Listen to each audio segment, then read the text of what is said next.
नमस्कार किसान भाइयों, आपके अपने पसंदीदा चैनल में आपका एक बार फिर से स्वागत है।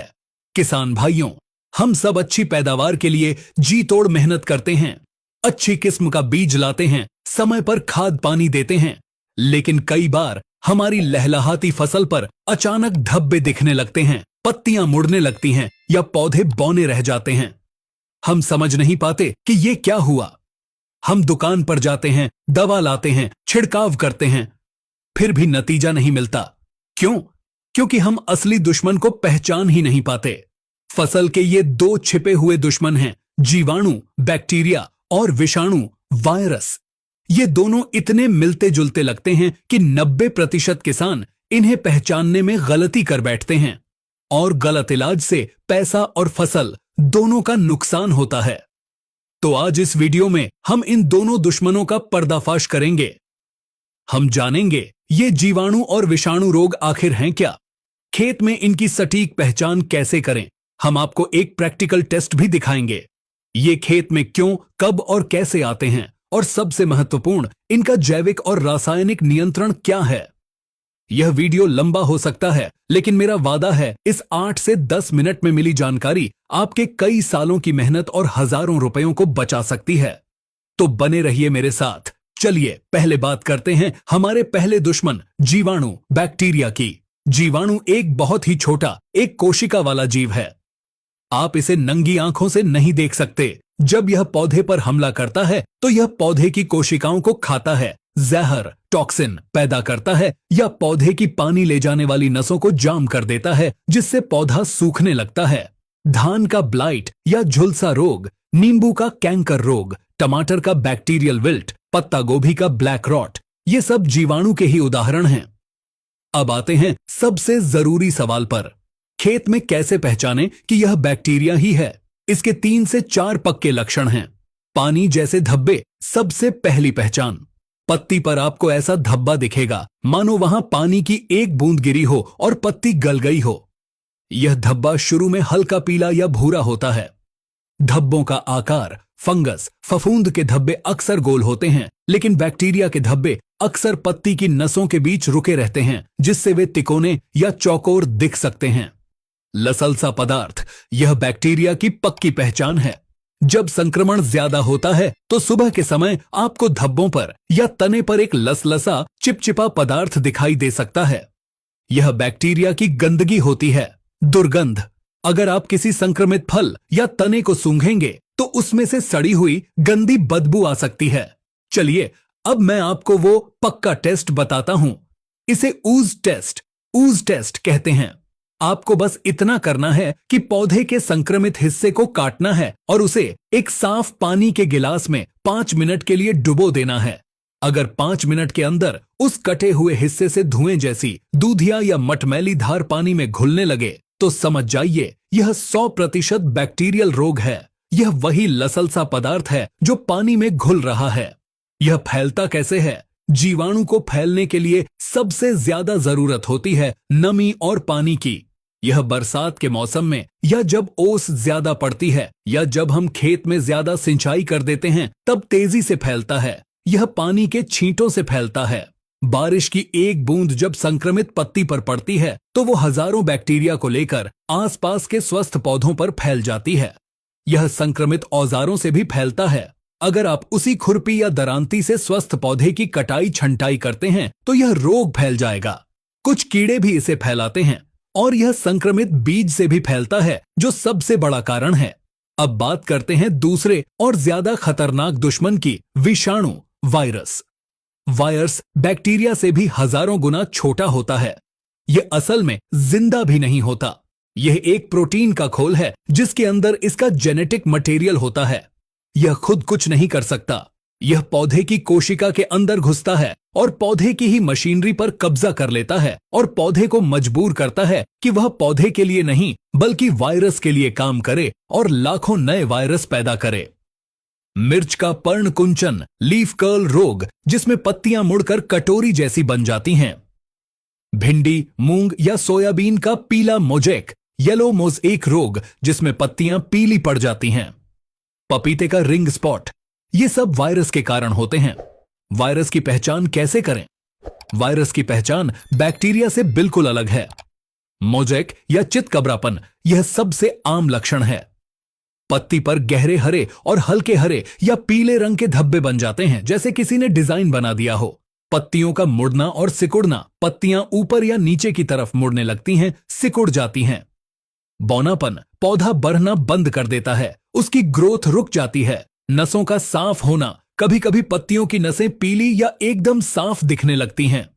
एक बात याद रखिए, वायरस में आपको कभी भी बैक्टीरिया की तरह पानी जैसे धब्बे या लसलसा पदार्थ नहीं मिलेगा। पत्तियां सूखकर झड़ सकती हैं, लेकिन गलेंगी नहीं। यह फैलता कैसे है? यहीं पर सारा खेल है। बैक्टीरिया पानी से फैलता था, लेकिन वायरस पानी या हवा से नहीं फैलता। वायरस को एक पौधे से दूसरे पौधे तक जाने के लिए सवारी चाहिए होती है, और यह सवारी है रस चूसक कीट। जी हां, आपकी फसल में लगने वाली सफेद मक्खी, माहू और तेला ही इसके मुख्य वाहक वेक्टर हैं। जब एक सफेद मक्खी किसी वायरस वाले पौधे का रस चूसती है, तो वायरस उसके डंक में आ जाता है। फिर वही मक्खी उड़कर जब आपके स्वस्थ पौधे पर बैठकर रस चूसती है, तो वह वायरस को स्वस्थ पौधे के रस में इंजेक्ट कर देती है। बस पौधा संक्रमित हो जाता है। इसके अलावा यह संक्रमित औजारों और संक्रमित बीज से भी फैलता है। तो किसान भाइयों, अभी तक हमने समझा पहचान, बैक्टीरिया, पानी जैसे धब्बे, लसलसा पदार्थ, ऊज टेस्ट पॉजिटिव, सडन वाली बदबू। पहचान विरस, चितकबरापन, मोज़ेक, पत्तियों का मुड़ना, बौनापन, ऊज टेस्ट नेगेटिव। फैलाव, बैक्टीरिया, मुख्य रूप से पानी, बारिश की बौछार, औजार।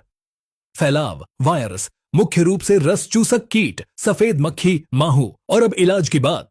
बैक्टीरिया एक जीव है, तो हम उसे दवा बैक्टीरियासाइड से मार सकते हैं, लेकिन वायरस जीव नहीं है, इसलिए दुनिया में ऐसी कोई दवा नहीं बनी जो पौधे के अंदर घुसकर वायरस को मार सके। जी हां, आपने सही सुना, वायरस का कोई इलाज नहीं है। तो अब सवाल उठता है कि इनका नियंत्रण कैसे करें। हम दोनों के नियंत्रण को अलग अलग समझेंगे। भाग 1, जीवाणु, बैक्टीरिया का नियंत्रण। क्योंकि बैक्टीरिया पानी से फैलता है, हमारा सारा ध्यान नमी कम करने और बैक्टीरिया को मारने पर होना चाहिए। सांस्कृतिक उपाय, हमेशा प्रमाणित और रोग मुक्त बीज ही खरीदें। खेत में जल निकासी अच्छी रखें, पानी जमा न होने दें। फसल चक्र अपनाएं, एक ही फसल बार बार न लें। संक्रमित पौधों को उखाड़ कर जला दें, खेत में न छोड़ें।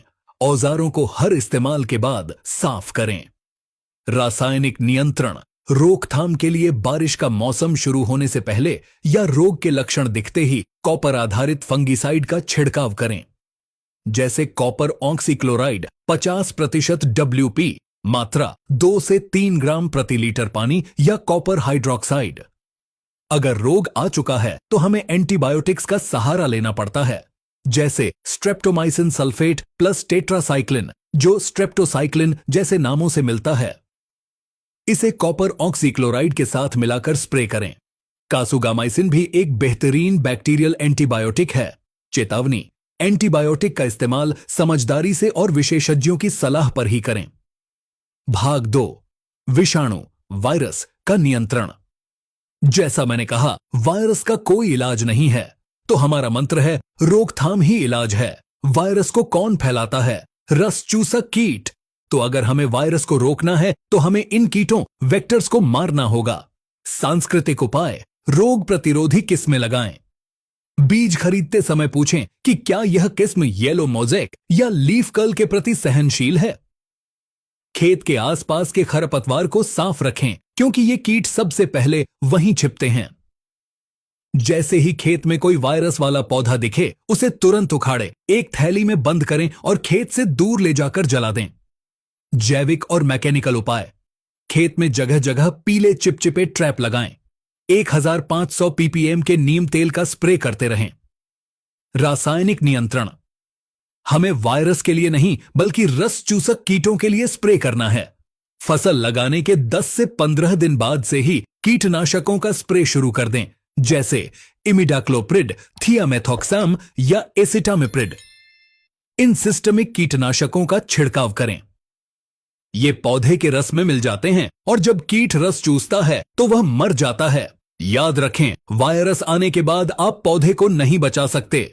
जो पत्तियां मुड़ गईं, वे सीधी नहीं होंगी। आप बस नए पौधों को बचा सकते हैं। तो किसान भाइयों, आज हमने जीवाणु और विषाणु के बीच के बड़े अंतर को समझा। संक्षेप में याद रखें, पत्ती पर पानी जैसा धब्बा दिखे और गिलास में धुआं निकले तो वह बैक्टीरिया है। इलाज, कॉपर या एंटीबायोटिक स्ट्रेप्टोसाइक्लिन का स्प्रे करें। पत्ती मुड़ जाए, चितकबरी हो जाए या पौधा बौना रह जाए तो वह वायरस है। इलाज, इसका कोई इलाज नहीं है। तुरंत पौधे को उखाड़कर जला दें और फसल को बचाने के लिए सफेद मक्खी माहू की दवा जैसे इमिडाक्लोप्रिड का स्प्रे करें। सही पहचान ही सही इलाज की कुंजी है। अगर आप दुश्मन को सही पहचानेंगे, तभी सही हथियार का इस्तेमाल कर पाएंगे और अपनी मेहनत की कमाई को बचा पाएंगे। आपको यह जानकारी कैसी लगी? क्या आप भी इन रोगों से परेशान हैं? या आप कौन सी दवा का इस्तेमाल करते हैं? हमें नीचे कमेंट बॉक्स में जरूर बताएं। अगर यह वीडियो पसंद आया हो तो इसे लाइक करें और ज्यादा से ज्यादा किसान भाइयों के साथ शेयर करें ताकि वे भी जागरूक हो सकें। मिलते हैं अगले वीडियो में एक नई और महत्वपूर्ण जानकारी के साथ।